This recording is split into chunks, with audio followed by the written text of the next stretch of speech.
What's up, everybody? This is Power Pump Girls, the podcast, your go-to resource for social issues, womanhood, and all things hustle.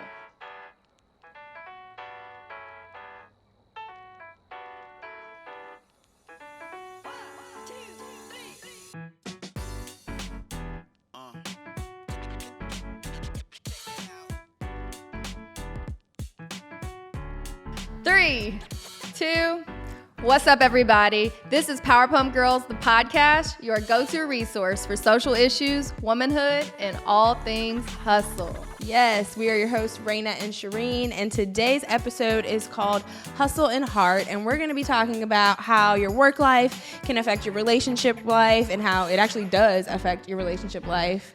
Ooh, child. And how dating is evolved and changing just as workplace culture is. Yeah, so we are definitely workaholics. I know that sounds really toxic, and some days it is. So we know that it personally impacts our dating life, so we felt like we couldn't be alone in this, and that we know there are other women out there who are also really addicted and committed to their grind. To the hustle.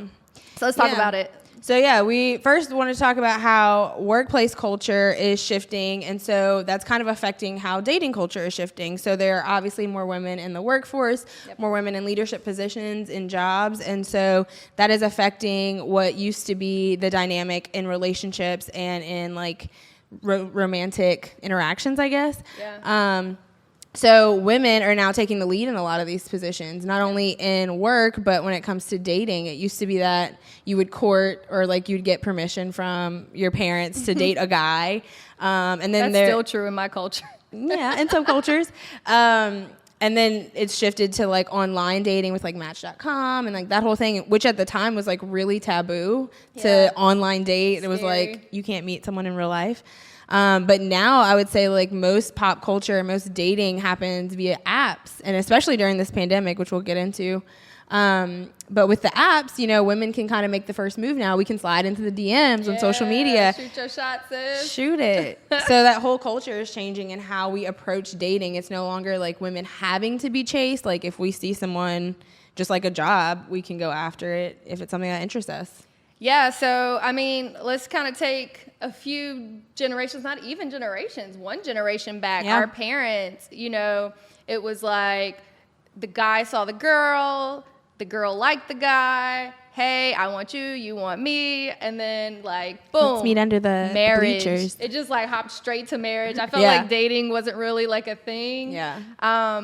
But then the woman's role over history has changed, like, you know, there were the housewives and the stay-at-home moms, which are very, first of all, stressful and tiring and exhausting jobs as well. Yes. So kudos to you if that's where you are, because that is not an easy role. But that is evolved, like you said. And now, you know, there are some women who are still like housewives, but they are also full-blown career women. Yes. Like, and I can only imagine having to go to work and sit in front of your computer or do brain surgery or go, you know, into the courtroom and kill your case and then come home and you're making homemade cookies from scratch and massaging your husband's back. Yeah. Like, that's a thing. And it used to be that men were, like, turned off or deterred from women that were really ambitious or successful or who, like, wore the pants, using that term with air quotes.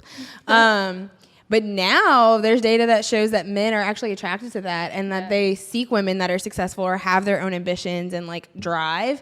So that's really interesting because it used to be with these social constructs that women had to fit a certain mold and then that's all that men were attracted to. And now we see this shift where that's not the case. Now, hold on, Raina. Let's really talk about this. Let's talk about it. Talk about this because we are both hustlers. Is it true that men are really attracted to our hustle? Or do you find, I know I find in my cases, it's, you know, you don't have enough time for me. Or do you make time to have relationships and a dating life?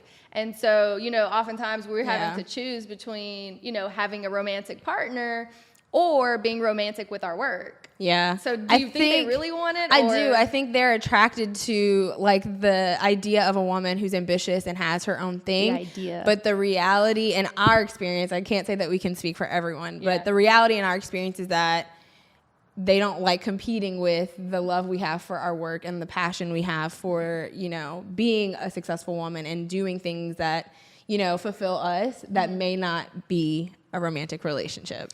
That's a whole mouthful, because I've even seen women who, I mean, we follow all the powerful women, the inspiring women, and we've seen them lately. Women are getting their eggs frozen because they want to put off having children until they've reached their personal goals. There's women who have talked about, you know, built-in home husbands like Stedman, who, you know, like, and no shade to Stedman. Who is successful in his own right. In his own right. But he's no Oprah. You know what I mean? And so I think we're at this time where, you know, women can have autonomy as well in what they think a relationship should look like and feel like. Yeah. It's not just, hey, I like you, you like me. It's no, hey, look, I like you, and between 9 to 5, I'm hustling. You know, sometimes longer than that. And then this is how our relationship works. And I really think, you know, the dating apps that we talked about, that really brought forth a lot of that change, because you can input, you can literally put in your data of what you want. I want somebody that likes this. I don't want someone that doesn't want to be married. I want someone who doesn't want children. Yeah. Like, you can literally filter. That's so crazy. And then you can make the first move. Like, that whole idea has been flipped upside down of men having to pursue women.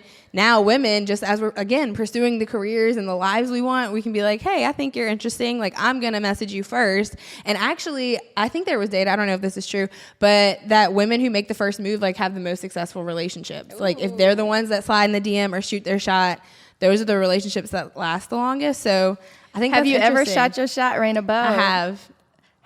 It wasn't successful, but we're not going to talk about that. We're not going to talk about that. No, I think it's really interesting how, like, the whole dating landscape has changed. And then again, with this pandemic, like, how women approach romantic relationships is completely shifted. And I think what used to be that women had to aspire to marriage or a long-term commitment is now different. I think, I don't know if it's to our own detriment or not, but all the women we look up to actually happen to be single or in just like long-term partnerships and may not be married, quote unquote. So that whole idea is just changing. I think that is so interesting, because it goes back to our opening statement that just like our work is evolving, the work culture, dating culture is also changing. I mean, I don't know what to expect, what's coming next, but let's hop into some of this data. Okay, so one of the things that we found that was really cool is that women are outnumbering men when it comes to having advanced degrees. And so they can hold the same degree, but there are more women with that degree than men. And so what that causes is a shift in the whole idea of marrying up. So that used to be a thing, too, that women should marry up and marry into successful families with men who are, you know, educated and making well-paying jobs. And now there are more women in those fields and there are more women with those degrees. So in a sense, the dudes are marrying up, which is wild. Okay, fellas, come on, I see y'all. Marry up. I see you. Marry your rich wife. Ain't nothing wrong. There's nothing wrong with that. No. I am all here for get what you want, because if you can get what you want, it is more likely to last. I'm not trying. I want to build a bear. And I'm sure you want to build one too. Like, I want what I want and you want what you want. Let's make this thing work. So there was a Forbes study that says high-powered women were hearted 6.5% more often than the general female population. Yeah. Okay, so men are obviously attracted to power. It's like the little peacock. It's like my feathers come out. Yeah. That's actually the male peacock, but still. You get the point. You know? And then they were 30% more likely to send the first message. And I think that's true because ambitious women really go after things that they want and that they like. Yep. So I can agree with you, Forbes. Yeah, and I think that's true in our circles too. Like, our friends have no problem shooting their shot. Have you ever shot your shot? You asked me. I have shot a shot. Was it successful? I have dunked the shot. Wow. Before. I need to be taught. Okay. But anyway, I stopped shooting after that first one. But we'll talk about it. I think that's true in our circles of women. Like, they have no problems telling someone how they feel or like approaching something and just being, again, ambitious about it. So Yeah. So with ambition and hustling and working and grinding, there are some challenges to balancing the hustle and your heart. Ooh, child. One of them is not having enough time to foster a relationship. And I really think that a lot of that has to do with where you are in your career, where you are when you're building your business. Like if it's a startup, you know that you're dedicating all of your time. All of your time. You know, all of your effort. And it's like you're waking up, you're working, you're grinding, you're tired, you're going to sleep. You know what I mean? And it's on repeat all day, every day. Yeah. So to foster a relationship, we know that relationships require time. Lots of quality time. It requires being an active listener. Right. You know, it also requires you actively compromising all of the time. And I think people sometimes confuse that with like not prioritizing, because there have been guys that I've talked to and like they'll text me during the day, and if I'm busy, I don't get to that text message until 2, 3 in the afternoon. And it's not that you're not a priority or that I'm not, you know, wanting to communicate with you, but I literally have 20 tasks that have to get done today. And taking time to really, because I'm not one to like just dry communicate. Like I want to actually engage in the conversation. So I'm going to put that off until I actually have time to do that. And I'm limited on that free time. Mm-hmm. So it is a challenge to really, truly foster relationships when you're building something, or you are, you know, a woman who's really working and hustling. Well, with that, so then the next thing is like finding time to go on dates or to meet viable partners. And so where I may be like, I'm opposite of you. I'll dry text throughout the day, like just to let you know, like, hey, I'm still here, I'm engaging. But if I've made time to go on a date, then my phone goes up. I may check it every blue moon on the date, but my phone is up. I am not answering phone calls. I am not on Instagram or anything like that. Like, I want to truly engage because I have made it a prioritization. For sure. Yeah. When I'm in the moment, you're definitely like in the moment and focused. But I think even just finding the time for the date, it's hard. We have to literally schedule it in. So on my calendar, it's a challenge. We share calendars. Yeah, it's so like Raina is out. I see when she's going on dates. She sees. We've actually showed up. Okay. We've actually showed up on a date at the same time, at the same place. Because that one wasn't scheduled. We were both trying to be sneaky and that's what happened. Sneaky links. Got caught up. Anyway. But yeah, for that reason, because we're so busy, we literally have to schedule in dates and put aside time to foster those relationships. Yeah. So now we're in a pancetta. A panorama. And a panini. Right. So we are limited to how we date. We have to be creative. This pandemic has really boxed us in so many ways. You know, like, I want to be on a little private island sipping some Mai Tais, you know what I'm saying, on a beach, and we can't even, like, I would, honestly, at this point, I would go to Florida. Yeah. I would go to Colorado. And I think for me, I just love meeting people, and especially in new settings. Like, we have so many fun stories on trips where we just run into people and have a good time, like no strings attached. And it's like, we can't even meet people and like have a serendipitous moment because of the pandemic. And so that's really challenging for dating too, because you're limited to your close circles or people you know are safe to be around right now, or virtual dating, which I am not a fan of and really don't have time for. So that is a challenge right now with this pandemic. I'm also just really weird about, so I've been on Bumble. I've done the whole Bumble thing. And first of all, I think it's really weird when you see people that you know on Bumble. Oh my gosh. That in itself is like, it's just weird to me. But also, one thing that I cannot personally get over is like texting through this app and then it's time to meet in person. I know people think I'm an extrovert. I know it. And in some cases, I am. But when it comes time to me having to go from online to offline in real life, I get so awkward and uncomfortable. That is just I'm the opposite. I like that because I'm adventurous in that way. Like, I'm like, okay, let's see what's up. Like, let's meet in person. So I like that, like, anticipation. But then I get easily bored after that. So I think that's where you and I differ. Yeah, because well, now also, I'm the anxious friend who thinks the worst. I will be the person that will be killed by the Bumble killer. You know, like, I just, that's my life. So I get weirded out about that. Anyway, another challenge that I think is interesting to discuss is like when you're dating and you are this ambitious woman. And I keep saying that because that's our experience, but I know there are challenges to all relationships and all dynamics with people. But when you're dating, even if you're not ambitious, is there ever that self-sabotaging moment where you're like comparing your success level to your partner's, or like what you're doing on it? Like, is there a leveling up of like well, I'm just as busy as you, or like I have the same challenges as you. Oh my gosh. So yeah, I have definitely dated men who have compared their time availability to mine. And Yeah. it's like, you know, it's a challenge of, you know, you're not really actively trying to prioritize me in. And it's like, that's not true. Because I mean, women lead different, right? Yeah. Like, I'm going to grind my ass off, Right. but I'm also going to rest my ass off. And so I prioritize myself a lot. Yeah. And I don't think there's anything wrong with it as long as I'm not trying to do that and manage a relationship. If I'm honest with myself and I'm like, this is my priority in life right now and dating is not that, then I need to be okay with it and the person has to be okay with it. There's a quote that was on social media and it was like, just because I have free time doesn't mean I'm free. And it just hit me in my soul because to that point, we work hard and I prioritize resting hard and having moments to myself and just peace and quiet and clarity. And so just because I might be doing that at my house and chilling doesn't mean I'm free to go meet you to grab tacos. Like, I just might not be in the mood right now. So That's a thing.